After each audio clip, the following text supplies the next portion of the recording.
Hamas chief Yahya Sinwar मारा गया। उसके मारे जाने के बाद सबसे बड़ा जो प्रश्न सामने आ रहा है वो ये है कि क्या गाजा में जो पिछले 1 साल से नरसंहार चल रहा था वो अब रुकेगा?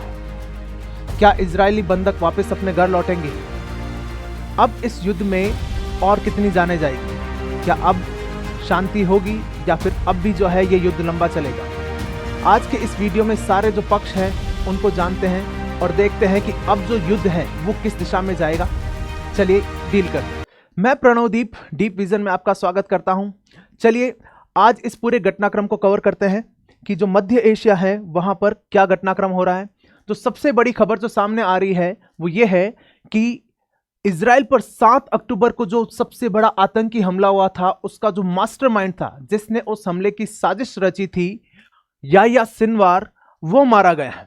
ठीक है, 7 अक्टूबर को एक बहुत बड़ा हमला हुआ था जिसमें इजराइल के बहुत सारे लोगों को मारा गया और बहुत सारे जो बंधक हैं उन्हें उठाकर लेके गए थे। इजरायली डिफेंस फोर्स ने 16 अक्टूबर को एक रूटीन ऑपरेशन चलाया और रूटीन ऑपरेशन में साउथ गाजा की एक इमारत है, उस इमारत पे क्या किया था, हमला किया था और ये कहा कि उसमें 3 सदस्य जो है मारे गए। इन 3 सदस्यों में एक सदस्य जो है ये माना गया कि ये जो याह्या सिनवार है, जो वर्तमान में हमास का सबसे बड़ा पॉलिटिकल चीफ था, वो मारा गया है। और इसके मारे जाने के बाद बड़ा जो है डिफरेंस आने वाला है, बड़ा जो युद्ध है उसके नजरिए में परिवर्तन आने वाला है। पहले हम देखते हैं कि याह्या सिनवार था कौन, उसके बारे में देखते हैं। याह्या सिनवार एक कह सकते हैं शरणार्थी था। ठीक है, इसके बारे में हम लोग बेसिक शुरू से अगर घटनाक्रम देखें तो 1989 में सिनवार को गिरफ्तार किया गया था 2 इजरायली सैनिक और 4 फिलिस्तीनियों के अपहरण और उनकी हत्या में। और जिस समय इसे गिरफ्तार किया गया था उस समय उसकी उम्र थी 19 साल और उस समय इसे 4 आजीवन कारावास की सजा दी गई थी कि पूरा जो लाइफ प्रिजमेंट है वो दिया गया कि पूरा जीवन भर है वो क्या होगा, वो कारावास में रहेगा। 2011 में क्या हुआ था, एक इजरायली सैनिक था गिलाद शारिट, उसके साथ एक्सचेंज में 1000 से ज्यादा कैदियों की अदला बदली की गई थी 2011 में। इन 1000 कैदियों में एक कैदी सिनवार भी था और इस समय तक ये 22 साल जो है जेल में बिता चुका था। समझिएगा, 22 साल, 19 साल की उम्र में जेल गया था और उसके बाद 22 साल जेल में रहने के बाद जब वापस आया तब इसने हमास ज्वाइन किया। यह माना जाता है कि इसको हमास की जो खान यूनिस है उसका कसाई कहा जाता है। हमास को, सिनवार को जो है निर्मम हत्या यानी बहुत ही बेदर्दी से लोगों को मारने के लिए जाना जाता था। बीबीसी की एक रिपोर्ट के मुताबिक सिनवार ने इजराइल के एक जासूसी करने के में एक शख्स के और उसके भाई के हाथों ही जिंदा दफन करवा दिया था। तो ये बहुत ही एक क्रूर व्यक्ति था। इसका जन्म एक रिफ्यूजी कैंप में हुआ था। सिनवार का जो पूरा नाम है वो याह्या इब्राहिम हसन सिनवार है। जन्म गाजा पट्टी के दक्षिणी इलाके में और ये एक शरणार्थी के रूप में रहा वहां पे। ठीक है, 1948 में जब इजराइल की स्थापना हुई थी तो इजराइल की स्थापना के समय में हजारों फिलिस्तीनी जो थे वो इजराइल से स्थापित हो गए थे और उसमें याह्या सिनवार के माता पिता भी थे। सिनवार की मौत के बाद यह माना जा रहा है कि एक बड़ा चेंज आने वाला है और पूरे विश्व से इस पर अलग अलग प्रतिक्रिया आ रही है। जो बाइडेन ने कहा है कि यह पूरी दुनिया के लिए खुशी का दिन है कि वह 30 से भी ज्यादा देशों में हजारों नागरिकों की मौत के लिए जिम्मेदार था। एक बहुत बड़ा आतंकी था और जो बाइडेन ने इस पर खुशी बताई है। फ्रांस के राष्ट्रपति ने कहा कि मैं पीड़ितों के साथ हूं। फ्रांस अभी भी हमास की कैद में शामिल लोगों की रिहाई की मांग कर रहा है। कीर स्टारमर ब्रिटेन के प्रधानमंत्री ने कहा है कि ब्रिटेन जो है सिनवार की मौत पर शोक नहीं मनाएगा। मेरी संवेदनाएं पीड़ित परिवारों के साथ हैं कि जिनको या जिनकी वजह से जो है सिनवार की वजह से जो परिवार पीड़ित हुए उनके साथ हैं।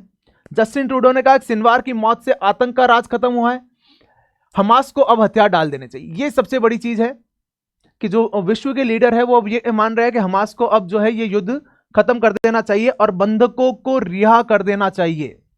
ये एक सबसे बड़ी जो न्यूज़ है वो निकल के आ रही है कि ये माना जा रहा है कि पूरा विश्व ये मान रहा है कि अब जो है हमास समर्पण कर देगा और बंधकों को रिहा कर देगा। जॉर्जिया मेलोनी ने भी ये कहा कि अब युद्ध विराम की घोषणा करनी चाहिए और जो बंधक हैं उन्हें रिहा कर दे ताकि गाजा में जो है फिर से डेवलपमेंट किया जा सके। ईयू प्रेसिडेंट ने भी कहा है कि 7 अक्टूबर की हुई हत्या, बलात्कार और अपहरण का जिम्मेदार था सिनवार और उसकी मौत से जो है हमास कमजोर होगा।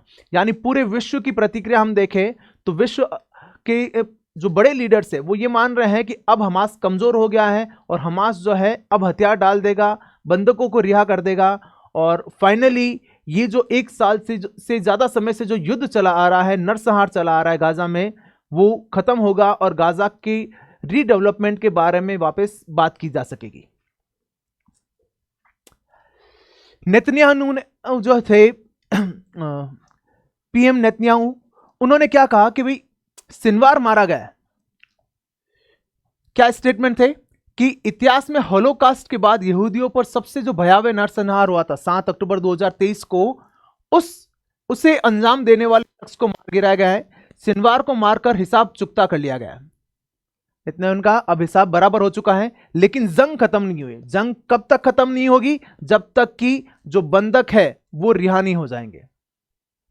नेतन्याहू ने उन्हें कहा कि हमारा हिसाब हो गया है, अब जो हमास अगर हमारे बंधक लौटा देता है तो हम युद्ध विराम कर लेंगे, हम इस युद्ध को समाप्त कर देंगे।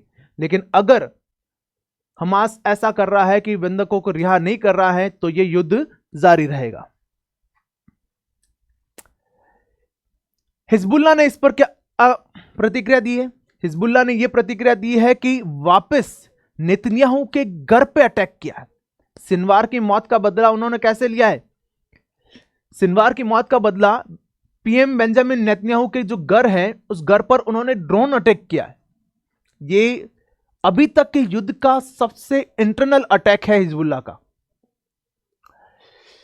पीएमओ ने कहा कि इस ड्रोन अटैक में पीएम नेतन्याहू का जो निजी आवास है वो निशाने पर था और हमले के वक्त नेतन्याहू और उनकी जो पत्नी है वो घर पर नहीं थे, वो घर से बाहर थे। तो किसी भी तरह की हानि का जो है जायजा नहीं लिया गया है, किसी भी तरह का नुकसान नहीं हुआ है।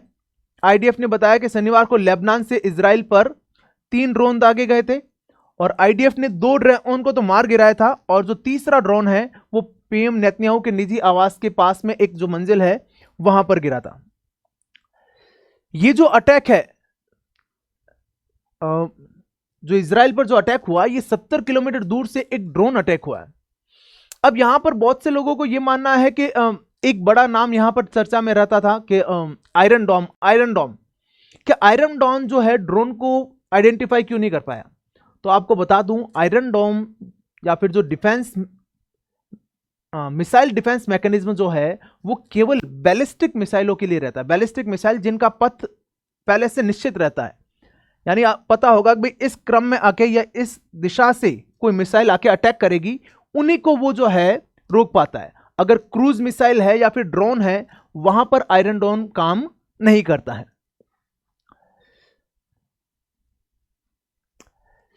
हिजबुल्लाह ने इजराइल पर हमले और तेज कर दिए।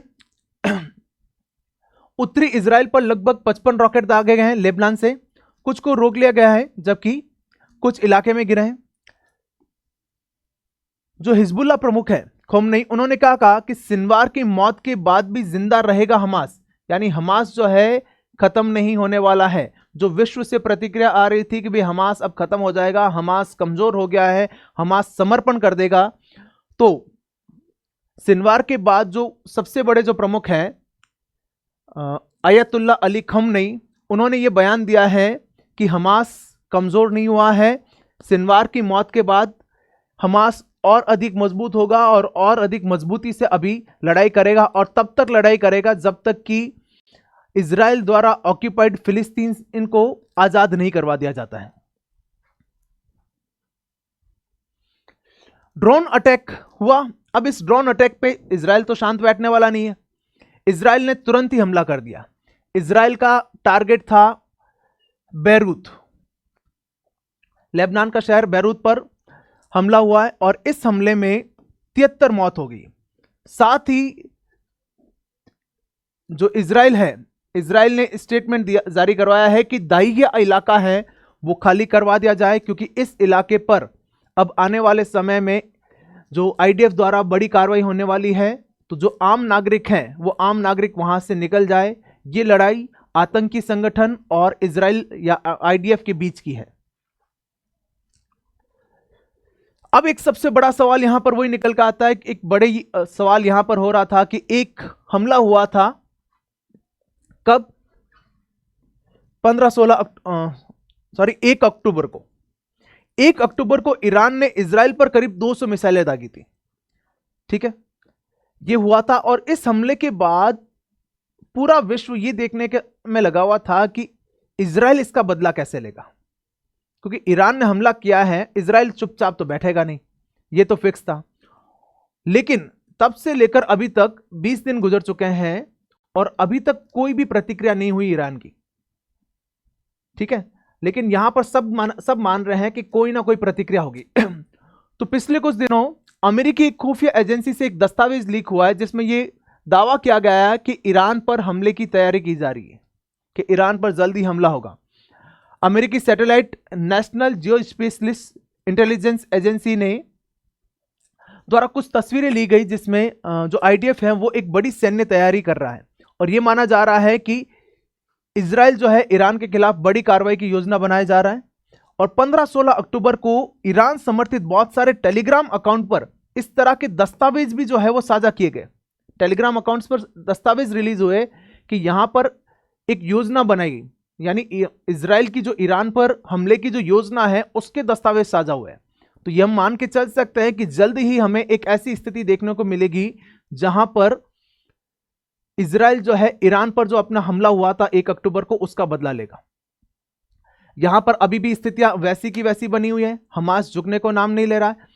विश्व के सारे जो लीडर्स हैं वो ये मान रहे हैं कि हमास अगर बंदूकों का प्रत्यर्पण कर दे, बंदूकों को लौटा दे, तो मध्य एशिया में शांति आ सकती है। लेकिन हमास अभी भी अपने उस जिद पे अड़ा हुआ है और उस जिद के कारण बहुत सारे जो है आम नागरिक हैं उनकी बलि चढ़ रही है। यहां पर आपसे मेरा एक प्रश्न है कि आप बताएं कि यहां पर वास्तविक स्थिति क्या होनी चाहिए या फिर आगे की वस्तु स्थिति क्या होनी चाहिए। क्या हमास को अब समर्पण कर देना चाहिए या फिर इजराइल को एक बार तो पूरी तरह से हमास को खत्म करने के बाद ही रुकने का नाम लेना चाहिए? कमेंट में जरूर बताएं।